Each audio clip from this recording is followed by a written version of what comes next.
राज ने गुस्से से तिलमिलाते हुए अपनी अम्मा को देखा और कहता है, अम्मा तुम मानोगी नहीं ना। कितनी बार तुम्हें कहा है कि अपने कमरे में ही बैठी रहा करो। फिर ऐसी कौन सी मुसीबत पड़ गई थी जो तुम बाहर निकल आई। राज अपनी बूढ़ी माँ को डांटते हुए बोला तो अम्मा बोली, बेटा मटके में पानी खत्म हो गया था, पानी पीने के लिए आई थी। वैसे भी उस कोठरी में मुझे घुटन सा महसूस होता है, इसीलिए सोचा कि बाहर निकल के थोड़ी ताजी हवा खा लूं। अम्मा तुम मेरी बात समझती क्यों नहीं हो। ज्योति बाजार से आती होगी और उसे तुम्हें यहाँ देख लिया तो आफत खड़ी हो जाएगी। ऐसा कहते हुए राज अम्मा को लगभग घसीटते हुए उसकी कोठरी में वापस ले गया। बेचारी अम्मा वापस अपनी कोठरी में रखी चारपाई पर धम से पटक दी गई। अपनी कोठरी में पड़ी पड़ी कौशल्या जी आंखों में झरझर आंसू बहाती जा रही थी और लगातार शून्य में निहारती जा रही थी। चारपाई पर लेटे हुए अम्मा उस दिन को याद करने लगी जब 17 साल की उम्र में राज का एक्सीडेंट हो गया था। शहर के सिटी अस्पताल में उनका इलाज चलते चलते 15 दिन से भी ज्यादा हो गए थे, लेकिन उसकी तबीयत में सुधार नहीं हो रहा था। आईसीयू वार्ड के सामने परेशान राज के पिता रामनाथ जी लगातार इधर उधर चक्कर लगा रहे थे और बेचैनी में भी कभी डॉक्टरों से अपने बेटे की जिंदगी की भीख मांगते, कभी कुर्सी पर बैठकर फुट फुट कर रोने लग जाते। उधर अस्पताल के कोने में खड़ी कौशल्या जी भी बेटी की सलामती के लिए नर्सों की खुशामद कर रही रहती। तभी आईसीयू वार्ड से जब डॉक्टर बाहर निकले तो रामनाथ जी उनके पीछे दौड़े और उनके हाथ पैर पकड़कर गिड़गिड़ाने लगे। डॉक्टर साहब कुछ भी करके मेरे राज को बचा लीजिए, मैं आपको सदा आभारी रहूंगा। बस मेरे बेटे की जान बचा लीजिए। डॉक्टर भी तसल्ली देते हुए कहते, देखिए अंकल जी, हम आपके बेटे की जान बचाने की भरपूर कोशिश कर रहे हैं, परंतु उसकी हालत अब गंभीर बनी हुई है। हमें जल्द से जल्द ऑपरेशन करना होगा। ऑपरेशन और दवाओं का कुल मिलाकर 3 लाख खर्च आएगा। आप जैसे ही पैसों का इंतजाम कर लें, हम ऑपरेशन शुरू कर देंगे। डॉक्टर की बात सुनकर रामनाथ जी ने पैसों का इंतजाम करने के लिए क्या कुछ नहीं किया। काफी भागदौड़ करने के बाद भी केवल 2 लाख रुपए का इंतजाम हो पाया। कितने परेशान हो गए थे राज के बाबूजी उनकी मजबूरी और लाचारी को देखते हुए।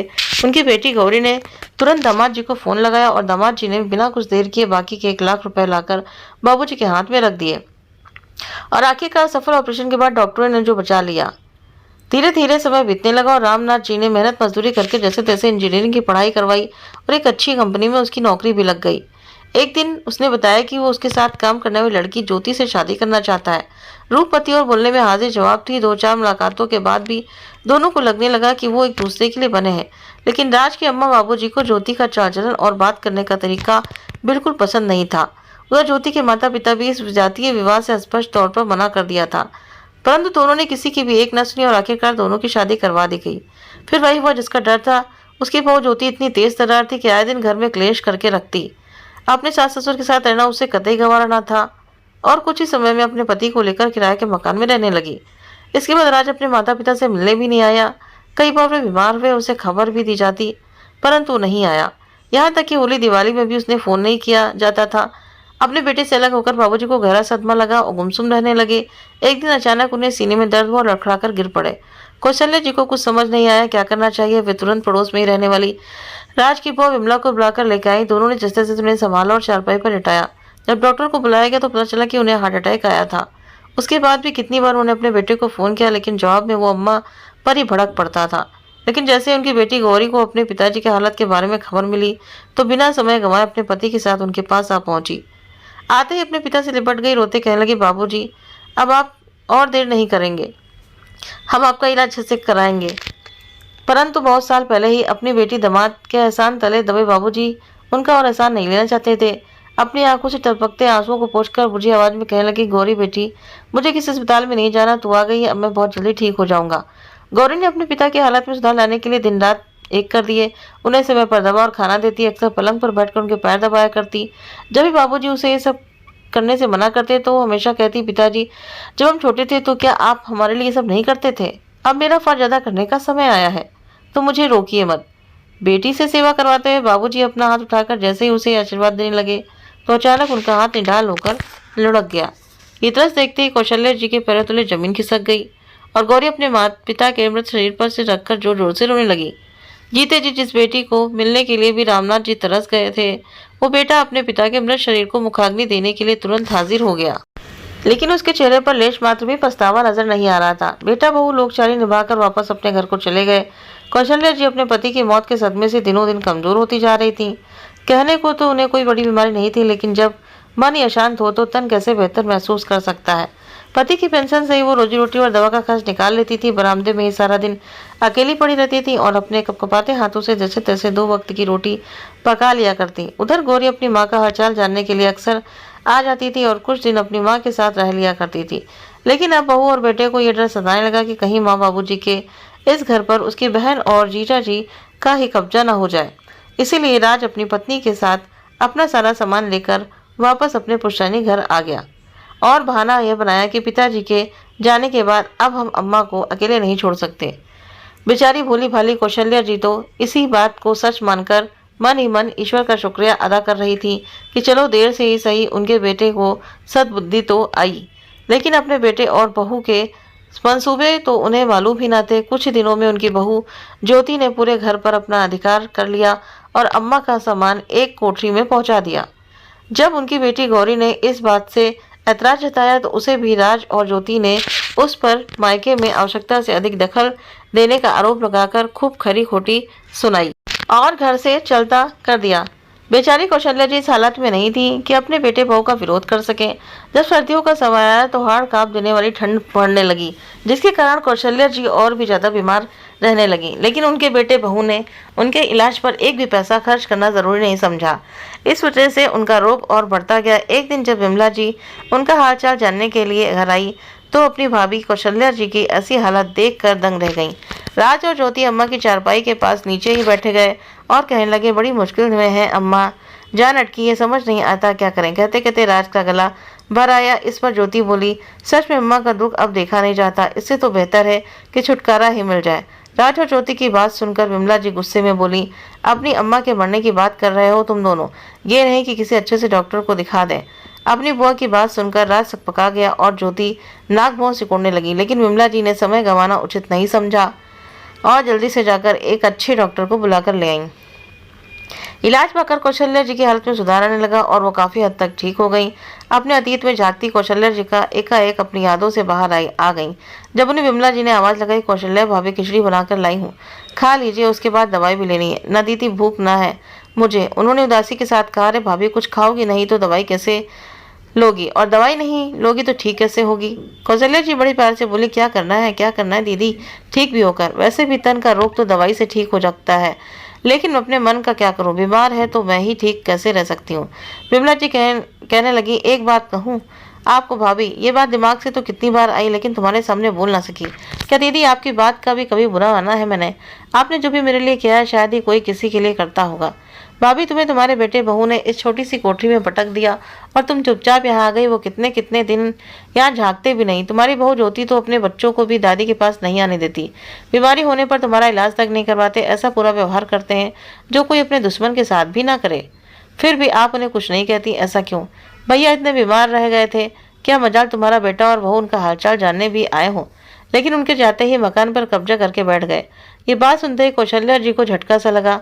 फिर विमला जी हल्के गुस्से में बोली, ये कैसी रिश्ते हैं भाभी, जहाँ बेटा माता पिता के त्याग को ही भूल जाए। बेटा बहू बूढ़ी माँ को एक फालतू सामान सा समझ ले और अपनी ही माँ की मौत की दुआ मांगे। भाभी सास भी तो माँ होती है। हमने तो हमेशा यही सुना है कि सास को माँ का दर्जा दिया जाए। मेरे घर में तो आज भी सबसे ज्यादा मौत मुझे ही दिया जाता है। मुझे तो किसी ने पुराने सामान की तरह अलग थलग करके नहीं फेंक दिया, तो तुम क्यों सह रही हो ये सब भाभी? विमला जी ने कहा तो कौशल्या जी आंसू पोंछते हुए बोली, दीदी आखिर औलाद तो अपनी है, किसने लाड प्यार से पाला था उसे, तो उससे क्या गिला करूं। लेकिन भाभी जब रिश्तों में स्वार्थ आ जाए तब वे खोखले हो जाते हैं। तब उनसे कोई गिला शिकवा नहीं किया जाता, बल्कि उनकी औकात बताई जाती है और अपनी औकात दिखाई जाती है। जब बच्चे ही अपने माँ बाप का महत्व नहीं जानते तो ऐसे में माँ बाप का ही फर्ज है कि वो अपने बच्चों को सही रास्ते पर लाएं, फिर चाहे उन्हें साम दाम दंड भेद की नीति क्यों ना अपनानी पड़े। उन्हें बताना बहुत ही आवश्यक है कि हम बूढ़े जरूर हैं लेकिन लाचार बिल्कुल भी नहीं। विमला जी की बातों ने कौशल्या जी को अंदर तक झकझोर दिया। विमला जी के जाने के बाद अम्मा सोच में पड़ गई। यूँ तो उनकी उम्र बहुत ज्यादा नहीं थी, वो लगभग 28 साल की थी, 68 साल की थी, परंतु पति के जाने का गम अपने ही बेटे बहू की बेरुखी ने उन्हें समय से पहले बूढ़ा कर दिया था। कहने को तो उनके 2 पोते थे, पर उनके पास आकर बैठने की फुर्सत किसी के पास नहीं थी। इस बीमारी में केवल विमला जी की उनकी मदद करती थी। अपने घर के एक छोटी सी कोठरी में सिमटकर पड़ी हुई कौशल्या जी की ये सब बातें सोचते सोचते आंख लग गई। नींद में उन्हें एक आवाज सुनाई दी, अरे कौशल्या तुम मालकिन है इस घर की एक एक चीज तेरी बनाई हुई है। याद कर कितने चाव से सजाया था तूने इस घर को। रामनाथ जी बोले, जी देखिए ना, मेरा घर तो अब मेरा रहा ही नहीं। मुझे तो इस घर में चलने फिरने नहीं दिया जाता। ताजी हवा खाने का भी हक नहीं। मुझे अपने ही बेटे के मन में मेरे लिए कोई इज्जत नहीं है। कौशल्या जी बुदबुदाने लगी, दीदी ठीक कहती है कौशल्या, जब कोई तुम्हारी कदर न जाने तो तुम उसे अपना महत्व बताओ। यूं ही अपनी जिंदगी को बर्बाद मत करो। तुम्हें ऐसी हालत में देखकर मेरी आत्मा भी शांति नहीं पाती। रामनाथ जी बोले। इतने में कौशल्या जी की नींद खुल गई और एकाएक चारों तरफ देखने लगी, लेकिन जिसे वो ढूंढ रही थी वो तो वहां थे ही नहीं। उन्हें ऐसा एहसास हुआ कि वो सपना था, लेकिन उसके बाद कौशल्या जी में बहुत बदलाव आया। अब समय पर खाना खाने लगी और दवा लेने लगी और कुछ ही दिनों में ठीक हो गई। हाँ, बढ़ती उम्र के कारण शरीर में कुछ कमजोरी जरूर थी, परंतु इतनी भी नहीं थी कि चल फिर न सके। आज कौशल्या जी अपनी कोठरी से निकलकर हॉल में आकर बैठ गई। उन्हें देखते ही तुरंत उनका बेटा राज बोला, अम्मा आप बाहर क्यों आ गई? कुछ चाहिए था तो आवाज लगा देती। ज्योति ने देख लिया तो बहुत गुस्सा हो गई। ऐसा कहते हुए वो जैसा ही अम्मा की कलाई पकड़ के वापस कोठरी की तरफ ले जाने लगा तो उन्होंने उसका हाथ झटक दिया और दबंग होकर बोली, क्यों गुस्सा होगी वो मुझे? और क्या हक है उसका? ये घर मेरा है और मेरी मर्जी, चाहे जहाँ जाऊं वहां वो होती कौन है मुझे इस घर में घूमने फिरने से मना करने वाली? राज अपनी माँ का रूप देखकर हैरान हो गया। हमेशा डरी सहमी से रहने वाली कौशल्या जी आज कड़क आवाज में बोल रही थी। तभी अंदर से ज्योति की आवाज आई, ये टीवी किसने चलाया? इस समय टीवी चलाने वाली इस घर की मालकिन है और मुझे नहीं लगता कि किसी को भी इस बात पर एतराज होना चाहिए। कौशल्या जी जोर से बोली और उनकी आवाज सुनकर ज्योति तितमियाती हुई बाहर निकली। अम्मा आप यहाँ, आपकी हिम्मत कैसे हुई यहाँ आकर बैठने की? थोड़ी देर में मेरी किटी पार्टी की सहेलियां घर में आने वाली हैं, इसीलिए आप चुपचाप अपने कमरे में वापस चली जाइए। बिल्कुल नहीं, आज मेरा टीवी देखने का मन है, इसीलिए आज तो पूरा दिन टीवी चलेगा। तुम अपनी सहेलियों को मना कर दो। कहते हुए कौशल्या जी आरामदायक मुद्रा में बैठ गईं। नजारा देखकर आज ज्योति दंग रह गई कि अम्मा में इतना आत्मविश्वास कहाँ से आ गया। तुम सुन रहे हो ना, तुम्हारी माँ ने क्या कहा? ज्योति ने अपने पति की तरफ गुस्से से देखते हुए कहा। अब राज बेबसी भरी आवाज में बोला, अम्मा तुम अपने कमरे में जाओ ना, आपने सुना नहीं यहाँ की टी पार्टी होने वाली है? देखो बेटा, भले ही तुम बीवी के गुलाम हो, लेकिन ये कतई मत भूलना कि ये मेरा घर है। कौशल्या जी अभी बोल ही रही थी कि डोरबेल बज गई। ज्योति ने दरवाजा खोला तो सामने वकील साहब खड़े थे। वकील साहब आप उन्हें अंदर ले आओ, मैंने बुलाया है। लेकिन क्यों? राज और ज्योति चौंक कर बोले। अपनी वसीयत कराने के लिए। वसीयत पर क्यों? आपका इकलौता बेटा होने के नाते इस सब पर मेरा ही तो अधिकार है। राज एकदम से बोला, वाह बेटा, अधिकार याद रहा, लेकिन कर्तव्य उसका क्या? राज बोला, माँ हम कर्तव्य निभा तो रहे हैं। राज ने कहा तो कौशल्या जी चुप ना रह सकी। हाँ, माँ को एक कोठरी में पटक देना और उसके बाद झांक कर भी ना देखना वो जिंदा है या मर गई, उसे सबसे अलग थलग रखना, मानो माँ ना हो, बीमारियों का भंडार हो। अगर इसी को फर्ज निभाना कहते हैं तो तुमने बखूबी फर्ज निभाया है बेटा, लेकिन यदि इसी तरह से रहना है तो मैं अकेली भी रह सकती हूँ। फिर मुझे तुम्हारी कोई ज़रूरत नहीं है। इसीलिए मैंने निर्णय ले लिया है कि अगले महीने से मैं ये घर किराए पर दे रही हूँ। तुम लोग आज ही मेरी कोठरी में अपना सामान ले जाओ। मैं अपने लिए एक कमरा रखूंगी और घर का बाकी का सारा हिस्सा किराए पर दे दूंगी ताकि मेरा खर्च निकल सके और तुम्हें भी मेरे फर्ज से मुक्ति मिल सके। इतना कहने की देर थी कि राज और ज्योति दोनों ही तुरंत आकर अम्मा के चरणों में बैठ गए, उस माँ के चरणों में जिससे बात किए हुए भी उन्हें ना जाने कितने दिन हो गए थे। आप ऐसे तो मत करिए अम्मा, हम कैसे रह सकते हैं उस कोठरी में? मैं अपनी कंपनी में इंजीनियर के पद पर हूँ और मुझसे मिलने के लिए तो कोई ना कोई आता ही रहता है, और फिर ज्योति की भी सहेलियाँ आती हैं। हम लोगों को कोठरी में देखेंगे तो हमारी क्या इज्जत रह जाएगी? फिर आप ये भी तो सोचिए, हमारे साथ आपके दो पोते भी रहते हैं, उनकी पढ़ाई लिखाई तो हो ही नहीं पाएगी। राज हाथ जोड़ते हुए बोला, वाह क्या खूब कहा तुमने। जब तुम्हारी माँ वहाँ रह रही थी तब कोई दिक्कत नहीं थी, और अब तुम्हें खुद को रहना पड़ेगा, वहाँ पे रखना पड़ेगा, तो कलेजा मुँह को आने लगा। और कौन से पोते? वो जिन्हें तुम मेरे पास तक नहीं आने देते। मैं क्यों उनके बारे में सोचूं? अब तो मैंने तय कर लिया है, सो कर लिया है। मैं जीते जी ये घर में किराए पर दूंगी और मेरे मरने के बाद इस घर पर केवल मेरी बेटी और दामाद का हक होगा, जिन्होंने हर कदम पर हमारा साथ दिया था। अरे नालायक, तूने तो अपनी पत्नी के बहकावे में आकर अपनी बहन से भी रिश्ता तोड़ लिया, उस बहन से जिसने तुझे जीवन दान दिया था। बरसों पहले जब तेरा एक्सीडेंट हुआ था और तेरे इलाज के लिए लाखों रुपए की जरूरत थी, तब तेरी बहन और जीजा जी ने बिना देरी किए तेरे बाबूजी के हाथ में पैसे लाकर थमा दिए थे और तूने उसका ये सिला दिया। आज कौशल्या जी अनवरत बोल रही थी और दोनों बेटा बहू से नीचे किए चुपचाप सुन रहे थे। अपने आखिरी पलों में तेरे बाबूजी ने तुझसे मिलने को तरस गए, अपने पोतों का चेहरा देखने को तरस गए थे, लेकिन तू अपनी पत्नी के प्यार में ऐसा अंधा था जिसे और कुछ नजर ही नहीं आ रहा था। हमें माफ कर दो अम्मा, सच में हम स्वार्थ में अंधे हो गए थे, जो इस घर की मालकिन का ही अपमान कर बैठे, लेकिन हमें हमारी गलती की इतनी बड़ी सजा मत दीजिए। ज्योति हाथ जोड़ते हुए बोली, ठीक है, क्योंकि सिर्फ कहने को वरना तुमने बेटा बहू होने का कोई फ़र्ज़ तो नहीं निभाया, सिर्फ एक खोखला रिश्ता है तुम्हारे साथ मेरा। पर फिर भी मैं माँ हूँ, मैंने तो तुम्हें कभी भी खुद से अलग नहीं माना था, लेकिन केवल उसी रिश्ते से, नाते से मैं तुम्हें एक मौका देती हूँ। मैं अब तुम्हारे वाले कमरे में, जो कि पहले मेरा था, उसमें रहूंगी और बाकी बचे 2 कमरे तुम लोग ले सकते हो, लेकिन ऊपर की मंजिल अब मैं किराए पर उठाऊंगी, क्योंकि मुझे भी पैसा चाहिए। अब मैं तुम्हारे आगे हाथ नहीं फैलाऊंगी। इतनी बात सुनकर ज्योति हिरानी से बोली, माँ सिर्फ 2 कमरे तो? कौशल्या जी सख्ती से बोली, हाँ, एक तुम्हारे लिए और एक तुम्हारे बच्चों के लिए। चाहिए तो मेरी कोठरी भी ले लेना, लेकिन इससे ज़्यादा मैं नहीं देने वाली। और अगर मंजूर ना हो तो तुम किराए के मकान में रह सकती हो। माना कि ऐसा व्यवहार करते हुए कौशल्या जी भी मन ही मन तड़प रही थी, लेकिन इसके अलावा कोई चारा भी नहीं छोड़ा था उनके बच्चों ने। नहीं नहीं, हम 2 कमरों में ही रह लेंगे, ज़्यादा हुआ तो आप कोठरी की कोई सही करवा लेंगे।